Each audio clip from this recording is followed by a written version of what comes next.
Before you tear open another packet of instant noodles, take a good look at the brand sitting in your hand right now.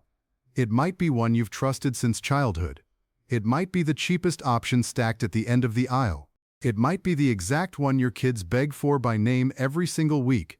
And it might be hiding a problem the front of that package has absolutely no intention of telling you about. Here at Consumer Alert, we examine 10 of the most popular instant noodle brands sold today, and the same troubling issues kept surfacing again and again. Sodium counts high enough to blow past your entire daily limit in one single bowl. Noodles deep fried in industrial oil that breaks down further every time it gets reheated. And in more than one case, a seasoning supply chain so compromised it triggered government-ordered recalls across multiple countries. 10 brands to seriously reconsider. 2 that actually held up when we looked closely. And one of those 2 is almost certainly not on your radar yet. We're starting at number 10. Number 10, Maruchan Instant Lunch. You recognize this one without a single word of description. The white foam cup. Peel back the lid, pour in the boiling water. Wait 3 minutes, under $1, fits neatly in a desk drawer. It has been the default budget meal for dorm rooms, break rooms, and long-exhausted nights for decades now. But there are 3 separate things happening inside that little cup that almost nobody has ever been told about. First, the sodium. 1 cup delivers around 1,200 milligrams, roughly 80% of the recommended daily limit for heart health. That's before lunch, before anything else you put in your body. And virtually everything else you eat that day carries sodium too. So you're already most of the way to your ceiling before the day has even properly begun. Second problem, and this one genuinely surprises people, isn't the noodles at all. It's the cup holding them. That white foam container is polystyrene. When boiling water hits polystyrene, the heat causes the material to release microplastics and chemical compounds directly into your food. You're not just eating noodles. You're consuming whatever that cup sheds when it gets hot. For someone eating this 3 or 4 times a week purely because it's cheap and easy, that isn't a one-off event. That's accumulation building quietly over months and years. Third, the noodles themselves. Before they ever go into that cup, they're deep-fried in industrial oil. And industrial frying oil doesn't get swapped out after every batch. It gets reused extensively. Oil that's been reheated over and over doesn't simply drop in quality. It oxidizes, and oxidized fat, consumed regularly, drives chronic inflammation in the body. Those noodles are already carrying that burden before you even peel the lid. At bare minimum, stop eating this straight from the foam cup, transfer it into ceramic, cut the seasoning in half, add some real vegetables. But stay with us because by the end of this you'll have options that remove these problems entirely. Number 9. Nissin Cup Noodles. Nissin made a very visible update to their cup noodles line. The full foam cup got swapped out for a paper-wrapped version. Cleaner design, more modern look, the exact kind of change a brand makes when it wants to appear responsive to consumer feedback. Here's what didn't change. Sodium in a standard Nissin cup noodles sits at approximately 1,160 milligrams per cup, nearly identical to the old foam version. The container changed, the formula behind it did not. That gap matters enormously because packaging quietly shapes our assumptions. When something looks cleaner on the outside, we instinctively assume the food inside got cleaner too. Most people never flip the cup over and check the actual numbers. They trust the visual, and this entire redesign is built on precisely that instinct. The noodles are still pre-fried in industrial oil. The seasoning is still engineered with MSG and powdered fats stacked deliberately to trigger craving, not satiety. Salt, fat, and umami hitting your tongue simultaneously isn't an accident. It's a formula carefully designed to make you want another bowl, not one designed with your health anywhere in the picture. Better packaging is not a better product. Flip the cup over, read the sodium number. That's the only update that actually matters here. Number 8. Indomie Mee Goreng. This one is harder to talk about than the others, and that's worth saying openly up front. Mee Goreng is woven directly into the identity of tens of millions of people. The fried noodle packet with the soy sauce, the sweet seasoning, the crispy shallot bits scattered on top. For people who grew up in Indonesia, across Southeast Asia, across parts of Africa and the Middle East, this isn't just a convenience food. It's a memory tied to specific kitchens and specific people. That emotional weight is completely real, and it doesn't cancel out what regulators found. In 2023, multiple food authorities flagged trace amounts of ethylene oxide in specific Indomie flavor shipments. Taiwan pulled a special chicken variant. Malaysia ordered testing after ethylene oxide appeared in seasoning pack results. Ethylene oxide is an industrial sterilizing agent. It's restricted or outright banned from food use in most markets because of carcinogenic concerns at cumulative exposures. The findings triggered formal recalls and increased regulatory sampling across multiple regions. Indofood and the relevant authorities responded with lot checks, targeted withdrawals, and supply chain reviews. But a recall resolves individual lots. It doesn't automatically close the structural question sitting underneath it all. If contamination reached consumers through the seasoning supply chain once, what's the ongoing testing that reliably prevents it from happening again? That question doesn't have a clear public answer yet. Then there's the oil. Mee goreng noodles are pre-fried in industrial palm oil. At Indofood's production scale, reusing frying oil within allowable limits is completely standard practice. Repeated heating cycles cause peroxide values to climb and secondary oxidation compounds to build up steadily. Independent consumer testing and regulatory sampling in Hong Kong and Taiwan have returned oxidized oil findings in fried noodle products, prompting retail spot checks and targeted withdrawals. Oxidized oil, consumed regularly, contributes to inflammatory burden. Not an immediate crisis, but a slow accumulation that matters enormously over time. Sodium adds a third layer. Factor in the soy sauce sachet and the flavor oil, and a single pack can deliver 800 to 1,000 milligrams or more, depending on the variant and exactly how much seasoning you use. High sodium and oxidized oil don't work independently on the body. They hit the cardiovascular system from two directions at once. Tradition is real, it simply doesn't rewrite chemistry. If it's still in your rotation, use a fraction of the flavor oil. Add greens and protein, and take recall notices seriously even when the brand feels like home. Number 7. Mama Shrimp Tom Yum. There's a moment when you open a Mama Tom Yum packet that feels like proof of something genuine.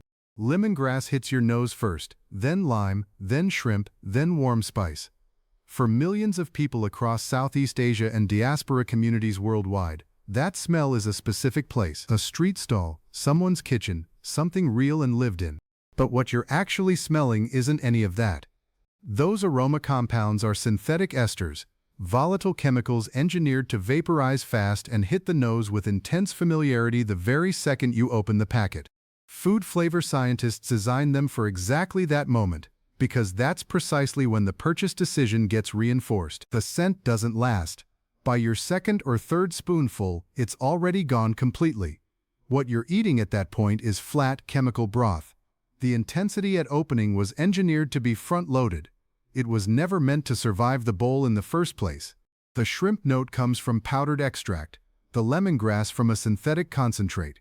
Creamy variants use palm oil-based artificial cream and powdered dairy substitutes where a real Tom Yum would use coconut milk.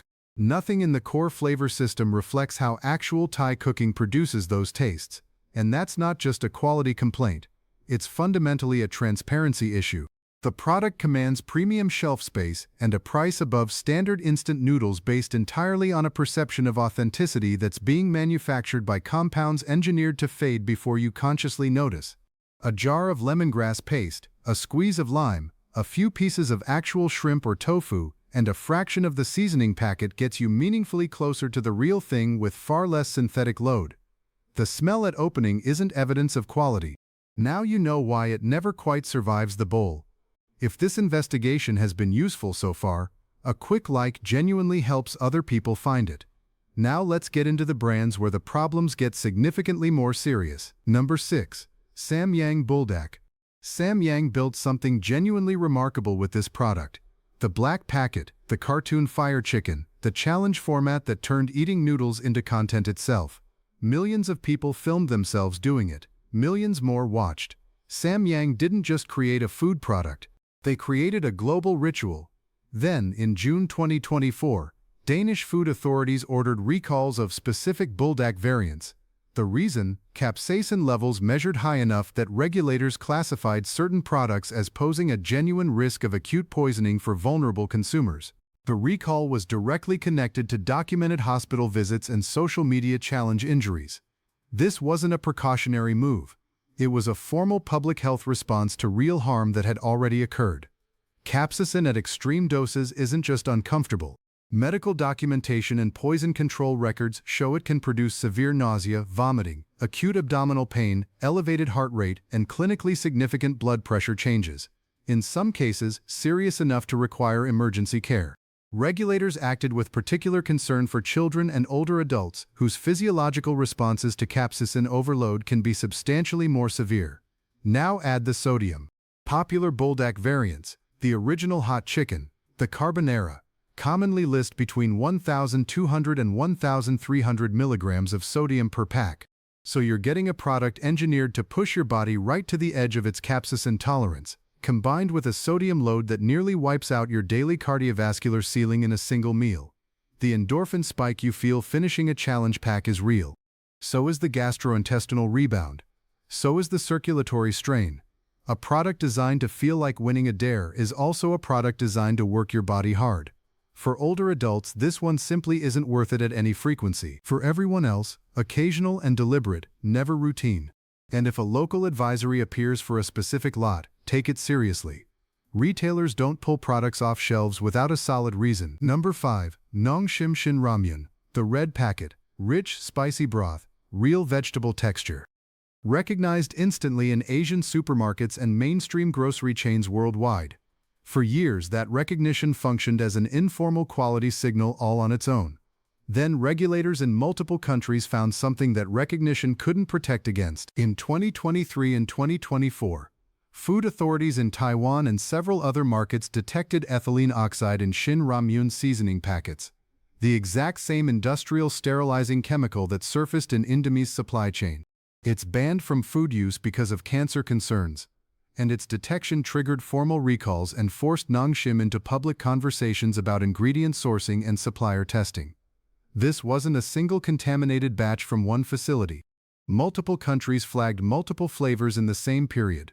When contamination appears at that kind of geographic spread, it points to something structural. A gap in supply chain oversight large enough that contaminated seasoning moved through production and into millions of packets before anyone caught it at all. That's the part that matters far beyond the individual recall. Then there's the sodium, entirely independent of the contamination. Certain Shin Ramyun variants reach 1,800 milligrams per pack, a full day's recommended sodium in one bowl before anything else you eat. For anyone managing blood pressure, on a cardiac plan, or with kidney concerns, that number alone is reason enough to pause. Paired with documented chemical contamination across the seasoning supply chain, it becomes a compounded risk that global recognition simply doesn't offset. Global recognition tells you how well a product was marketed. It tells you nothing about what's actually sitting in the seasoning packet. Number 4. Ace Cook How How. This is the brand that accumulates 3 separate documented problems, and the combination is exactly what earns it this position on the list. How How is deeply embedded in Vietnamese communities and widely available across Southeast Asian markets and European diaspora grocery stores.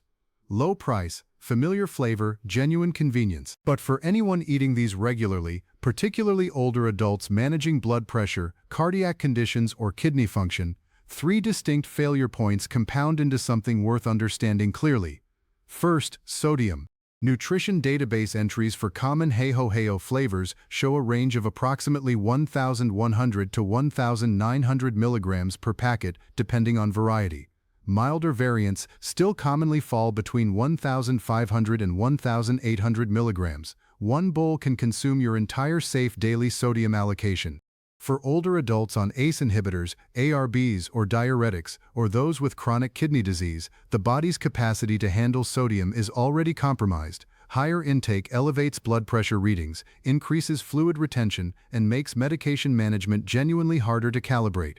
Clinical research consistently shows that reducing daily sodium by around 1,000 milligrams produces measurable systolic blood pressure reductions in older adults. Eating How How twice a week moves those numbers in exactly the wrong direction. Second, frying oil. How How noodles are pre-fried in industrial palm oil at volumes where oil reuse within regulatory allowances is standard. As oil is reheated through multiple cycles, peroxide values and secondary oxidation compounds accumulate. Consuming those compounds regularly contributes to oxidative stress and chronic inflammatory burden, the kind of background load that aging cardiovascular systems don't need additional input from. Third, supply chain chemical flags. European and Asian food authorities have flagged specific lots from Vietnamese instant noodle manufacturers, including documented cases involving Ace Cook products, for ethylene oxide residues in seasoning components or imported spice ingredients. Some of those findings triggered targeted recalls. A detection doesn't only affect the tested lot. It signals a supplier control failure with potentially unknown reach across untested production runs. 3 separate failure points in one product. Any one of them alone is a reason to reconsider. Together, in a product eaten regularly by people whose bodies are less equipped to absorb compounding burdens, that's avoidable risk with accessible alternatives already sitting on the shelf. Number 3. Jin Ramen. This is the one people on a health-conscious path actively trust. And that's precisely the problem. Open a packet of Jin Ramen and nothing signals danger at all. No heat, no aggressive chemical smell, no warning from your taste buds. It's gentle, the kind of product you'd put in front of someone recovering from illness or serve to an older family member who can't handle spice. It presents itself as the cautious, sensible choice in an aisle full of far more aggressive options. Jin Ramen commonly carries between 1,800 and 1,980 milligrams of sodium per packet depending on the variant and serving format. That's higher than the fire noodles people make warning videos about. Higher than the foam cups everyone already treats with suspicion. Higher than nearly anything else on that entire shelf. Here's the mechanism. Spicy noodles scare people. They get eaten occasionally, with at least some awareness that they aren't an everyday food.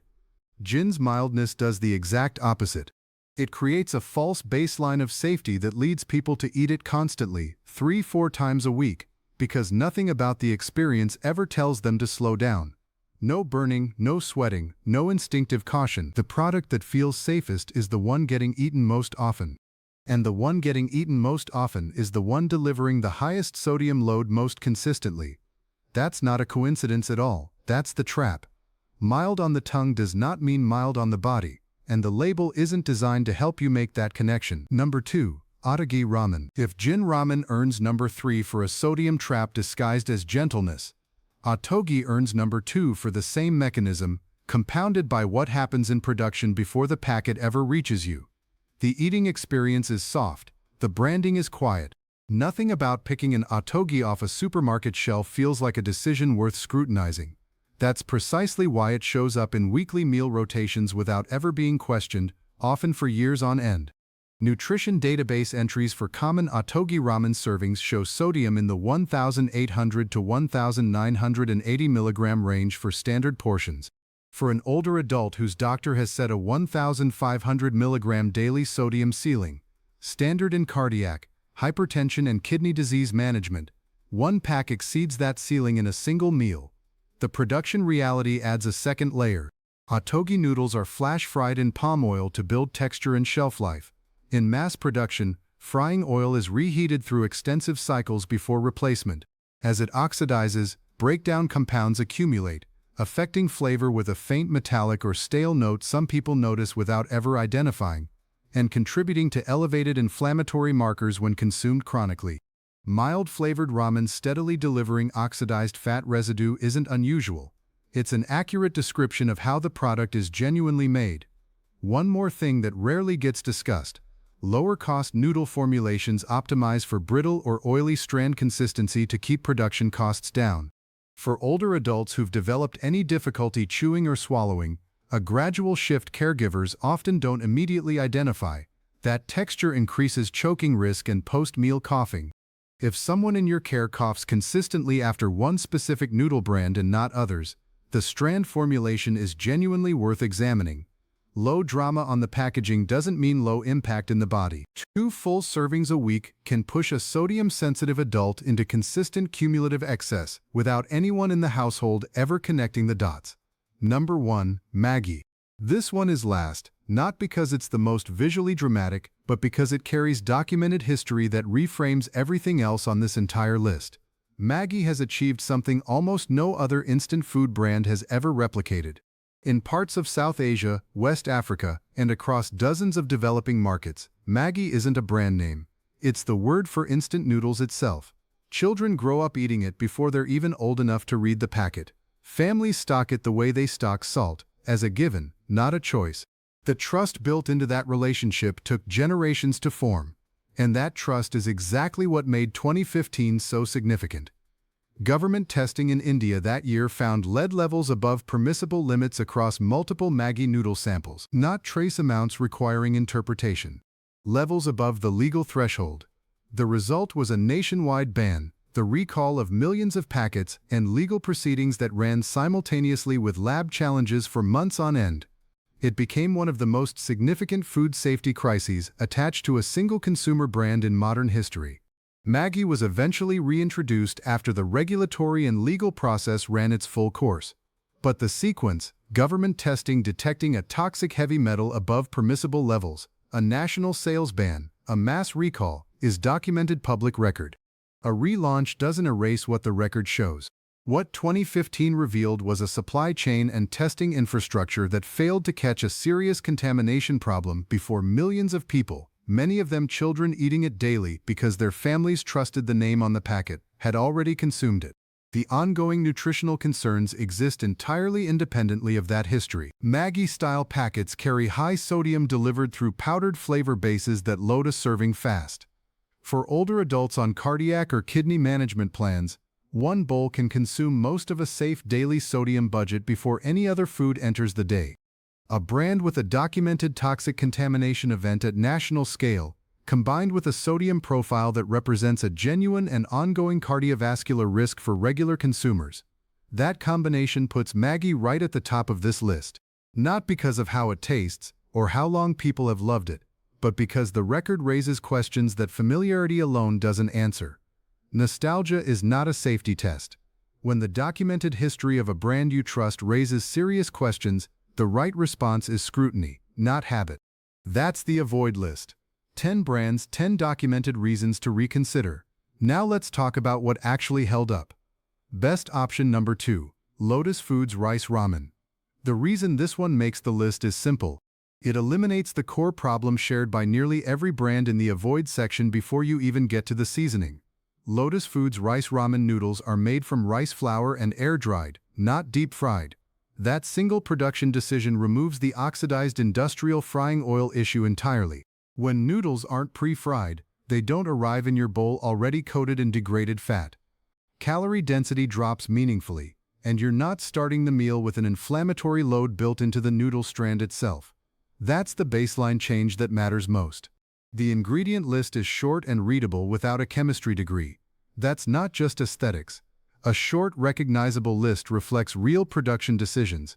Fewer synthetic compounds, less engineered flavor architecture built to manufacture craving. Fewer additive layers stacked to extend shelf life at the cost of nutritional quality. Sodium levels sit significantly below the brands we've been discussing. And that isn't incidental either. It reflects a product that isn't relying on extreme salt to carry the flavor. When you're evaluating any brand in this category, build one simple habit. Flip the package over before it goes in the cart, and confirm sodium sits comfortably under 600 milligrams per serving. For anyone on a strict sodium management plan, target 200 to 350 milligrams. Use it as a base. Add vegetables, lean protein, a partial measure of the included seasoning. That's a bowl that works with your body instead of against it.